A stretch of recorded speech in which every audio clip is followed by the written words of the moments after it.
Olá, hoje a gente vai mergulhar num sermão bem interessante. Ele fala sobre uma promessa de segurança espiritual absoluta, mas ao mesmo tempo alerta para perigos que, segundo o pastor, vêm de um lugar que ninguém imagina, de dentro da própria comunidade de fé. E tudo começa com essa frase, né? Ninguém as arrebatará das minhas mãos.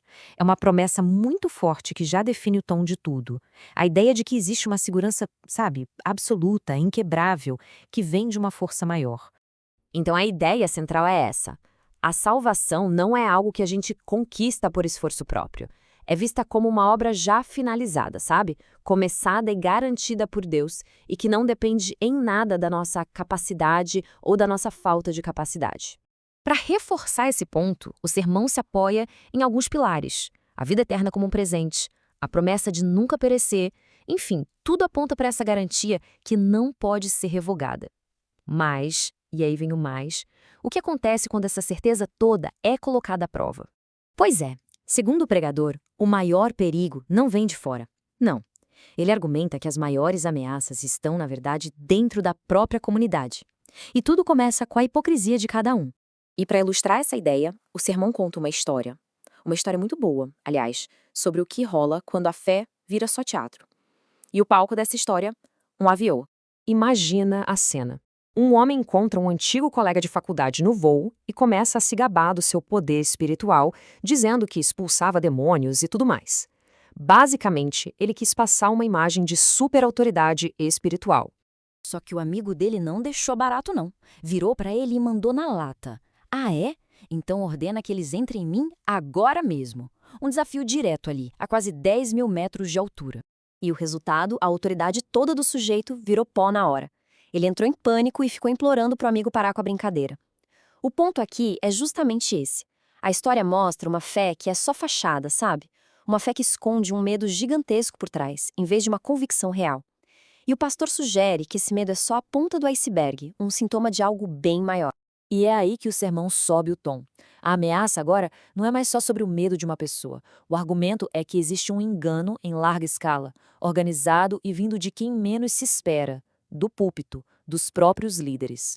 Pois é, o sermão chega a falar da existência de pastores ateus, e não como um caso isolado, uma exceção, não. A ideia apresentada é que isso se tornou um fenômeno, com até uma organização por trás, um lugar específico para esses líderes se reunirem. Essa organização se chama The Clergy Project. O sermão a descreve como o centro de uma crise de liderança. Um lugar que reúne profissionais religiosos, tanto os que ainda estão na ativa quanto os que já saíram, que simplesmente não acreditam mais em nada sobrenatural. Ou seja, as pessoas que deveriam ser os guias do rebanho, na verdade, perderam a fé na própria mensagem. Ok. Depois de pintar esse cenário de ameaças internas, de um perigo que vem de dentro, o sermão oferece um caminho, uma solução. Como é que os fiéis podem se guiar no meio de tanta confusão? E a chave, segundo o sermão, está em conhecer a verdadeira voz do pastor. Essa voz seria, na prática, a mensagem central das Escrituras. É ela que daria a ferramenta para a gente conseguir separar o joio do trigo, a verdade da mentira. E essa comparação aqui mostra bem essa diferença.